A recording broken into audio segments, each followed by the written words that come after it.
حضرت حبیب اجمی رحمتاللہ تعالیٰ علیہ کی خدمت میں ایک شخص آیا کرتا تھا، تو اس کی ایک ہی بیٹی تھی جوان، 20 سال عمر تھی، تو بچی دونوں ٹانگوں سے معذور تھی۔ بڑا اس کے پاس مال تھا، بڑی دولت تھی، اور بس یہ میں نے ایک بات شروع میں کی ہے کہ خواہشات کم رکھیں گے تو رزق حلال ہوگا، اور اگر ارادہ ہوگا نا کہ جب میں جاؤں اسلام آباد تو وہاں بھی میرا اپنا ہی مکان ہو، اور جب میں مانچسٹر ایئرپورٹ پہ اتروں تو وہاں بھی میری اپنی گاڑی پہنچی ہو، اور جب دبئی کے ایئرپورٹ پہ گاڑی لینڈ کرے تو وہاں بھی بس اپنی، یہ چکر ہے، یہ اس چکر سے انسان چکر میں رہتا ہے، نکل نہیں پاتا، اور یہ حال میں مزید کی دوڑ ہے۔ آپ نے سنا ہوگا دیہاتوں میں ماحول ہوتا تھا کہ جب کوئی آدمی پردیس جاتا تھا تو وہ کہا کرتا تھا کہ میں جا رہا ہوں سعودی عرب، 2-4 سال لگا کے واپس آؤں گا، پھر یہیں کوئی کام کروں گا۔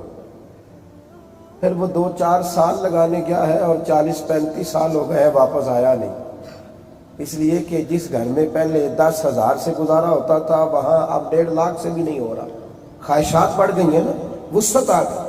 حضرت حبیب اجمی رحمت اللہ علیہ کی خدمت میں وہ اکثر آتا تھا تو آپ اس کو بدلنے کی کوشش کرتے تھے۔ ہمارے تو بڑے بڑے یارانے رہتے ہیں، کئی دفعہ اپنے آپ پہ بھی بڑا افسوس کرتا ہوں کہ اس شخص کی دوستی کو زمانہ گزر گیا ہے، پر ہم اس کو بدل نہیں سکے، کمزور ہے نا جی، تاثیر بھی تھوڑی ہے، تو کئی دفعہ اپنے اوپر تکلیف ہوتی ہے کہ اس کو اثر ہی نہیں ہو سکا۔ تو وہ اکثر آتا تو آپ اس کو کہتے ہیں کہ میاں بدل جائے کہ تو تیری بیٹی ہے وہ بھی معذور ہے بچپن سے، اتنی دولت کہاں لے جائے گا۔ ایک دن سویرے سویرے آ گیا، آپ نے فرمایا کیسے آئے ہو؟ تو رو پڑا، کہنے لگا حضور آج بدل گیا ہوں، مجھے توبہ کرا دیں۔ فرمایا کیا ہوا؟ کہنے لگا کہ 14-15 سال کا مزدور بچہ ملا ہے اور مجھے بدل گیا۔ پیر بچہ نہیں کہا، شہزادہ نہیں، صاحبزادہ نہیں، کیا کہا؟ بولیے۔ آپ اصل میں امیر لوگ ہیں نا اس لیے نہیں بول رہے، مزدور ہوتے تو بول پڑتے۔ کون بچہ جی؟ اللہ تعالیٰ آپ کو جزائے خیر عطا فرمائے۔ مزدور، یعنی مزدور بھی دینی انقلاب برپا کر سکتا ہے، تاجر بھی دینی انقلاب برپا کر سکتا ہے، ہو سکتا ہے۔ 14-15 سال کا مزدور بچہ، آپ نے فرمایا ہوا کیا؟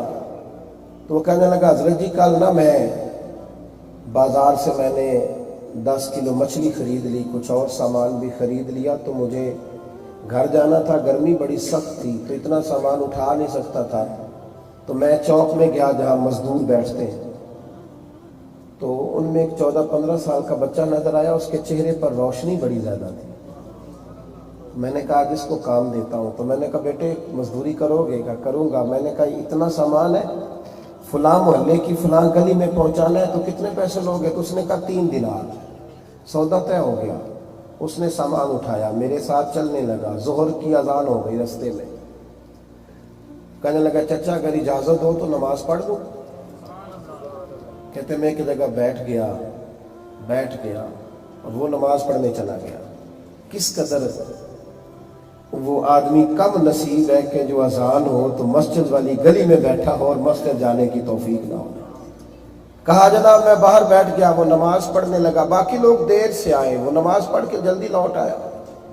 تو میں نے کہا بیٹے جلدی آ گئے ہو؟ کہنے لگا چچا میں نے نفل چھوڑ دیے ہیں، بعد میں پڑھ لوں گا۔ آپ کہیں یہ نہ کہیں کہ کام چور ہے، یعنی مزدور کو تو یہ ایسا نہیں نہ کرنا چاہیے کبھی ادھر نکل جائے تو کبھی ادھر نکل جائے، تو میں نفل بعد میں پڑھ لوں گا۔ فرماتے ہیں کہ اب مجھے اس سے تھوڑی محبت ہو گئی اس عمل کے سبب سے، تو رستے میں جب وہ جا رہا تھا تو اسے پسینہ زیادہ آ گیا، شدید گرمی تھی، تو پسینہ جب زیادہ بڑھا تو میں نے کہا کہ بیٹا یہ تھوڑی دیر کے لیے مجھے دے دو، میں اٹھا لیتا ہوں۔ اس نے آنکھیں کھول کے میری طرف دیکھا، کہنے لگا چچا میں نے 3 دینار مزدوری طے کی ہے، اگر تھوڑا دیر آپ اٹھائیں گے نا تو پھر میں 3 پورے نہیں لوں گا، تھوڑے کم لوں گا، اس لیے کہ یہ طے ہوا تھا، رزق کھانا ہے تو طیب کھانا ہے، حلال کھانا ہے۔ یہ بات تھوڑی ہے کہ کچھ کام آپ بھی کریں، بھئی آپ نے طے کر لیا بات ختم ہو گئی، آپ نے جب ایک چیز کو طے کر لیا تو اس کے اندر آپ رہیں گے۔ یہاں تو بڑا عجیب ماحول ہے، لوگ سمجھتے ہی نہیں چیز کو، اس کے باوجود کہتے ہیں کہ سارا کچھ ٹھیک ہے جی، میرے جیسا تو آپ کو اچھا انسان ملے گا ہی نہیں۔ تو فرماتے ہیں کہ اس کی ادائیں مجھے بڑی بھا گئی، میں اسے گھر لایا، دوپہر کا وقت تھا، رمضان کا مہینہ بھی نہیں تھا، میں نے نا گھر کے اندر سامان رکھا تو بیوی کو بتایا کہ بچہ بڑا نیک ہے، تو وہ کہنے لگی کہ دوپہر کا کھانا پک گیا، اسے کوئی روٹی کھا لے۔ تو میں نے اس کے ہاتھ میں 3 دینار رکھے، تو میں نے کہا بیٹے ایک بات مانو گے؟ تو کہنے لگا اب تو آپ کا نمک کھا لیا ہے، اصلہ نال جے نیکی کریے تے نسلہ تاک نہیں بھول دے، ہاں بے اصلہ نال نیکی کریے تے پھول کنڈیاں نال تول دے۔ جو کسی ایک جگہ جا کے کبھی لنگر کھا لیتا ہے نا، وہ بس پھر اس کا ہو جاتا ہے، پر شرط یہ ہے کہ اصلہ نال جے نیکی کریے، پھر وہ نسلہ تاک نہیں بھول دے، ہاں بے اصلہ نال نیکی کریے تے پھول کنڈیاں نال تول دے۔ تو میرے بھائی کہتے وہ کہنے لگا میں مانوں گا، تو میں نے کہا اس سے کہ بیٹے روٹی کھا لو، دوپہر کا کھانا پک گیا ہے۔ کہنے لگا نہیں شکریہ۔ میں نے پھر کہا تو نہیں شکریہ، تیسری دفعہ کہا تو کہنے لگا چچا محسوس نہ کرنا، میں نہیں کھا سکتا، میں نے روزہ رکھا ہوا ہے، روزے سے نفلی روزہ۔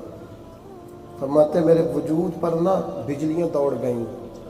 میں نے کہا پتر اس طرح کر، اب تو کیا کرے گا شام تک؟ تو کہنے لگا کچھ بھی نہیں، جس دن 3 دینار کما لیتا ہوں نا، پھر باقی ٹائم مسجد میں بیٹھ کر یا قرآن پاک پڑھتا رہتا ہوں یا اپنے کریم رسول پر درود و سلام بھیجتا رہتا ہوں۔ وہ ختم ہو گئی۔ اب میرے رب رسول کے جو حقوق ہیں وہ میں نے پورے کرنے ہیں۔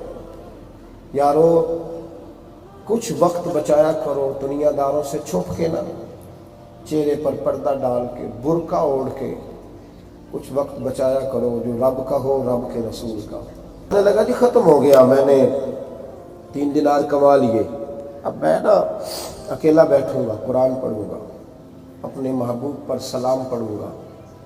کہتے میں نے کہا پھر افطاری کر لو۔ کہنے لگا چاچا کر لیں گے، کوئی مسئلہ نہیں، مسجد کا رستہ بتا دو، میں شام کو لوٹوں گا۔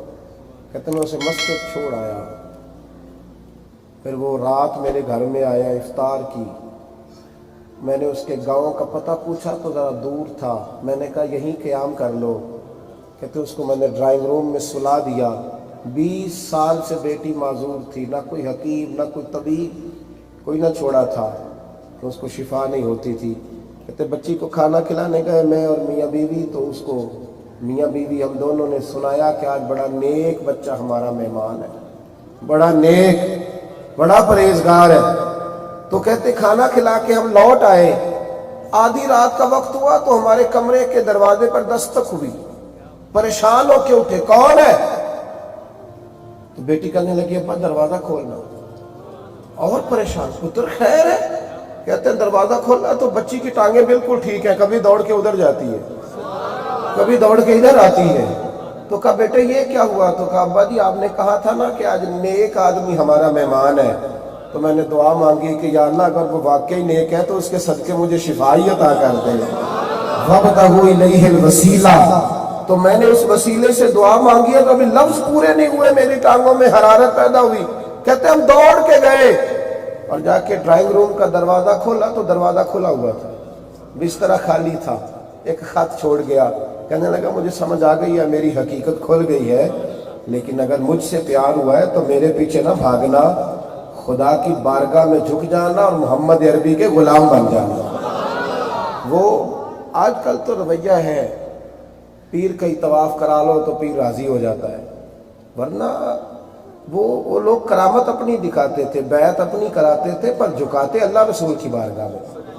وہ تو اللہ رسول کی بارگاہ تک لے جانے کے لیے وسیلہ بن جاتا، یہاں معیار نہیں۔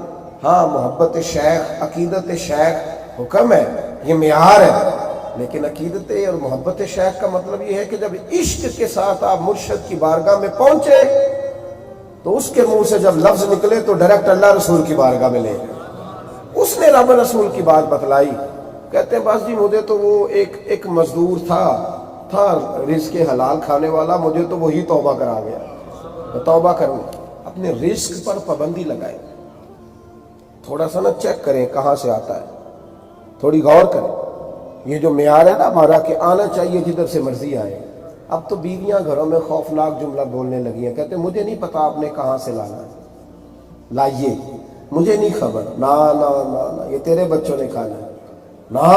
اور میرے رسول کریم علیہ السلام نے فرمایا جو گوشت حرام سے پلے گا جو گوشت جو وجود حرام سے پلے گا وہ جنت میں نہیں جائے گا، کہ پلا حرام سے ہے۔ اور اس کے لیے نا ہمیں پی ایچ ڈی کرنے کی ضرورت نہیں کہ حلال کیا ہے اور حرام کیا ہے، اس کے لیے تفصیلات میں جانے کی ضرورت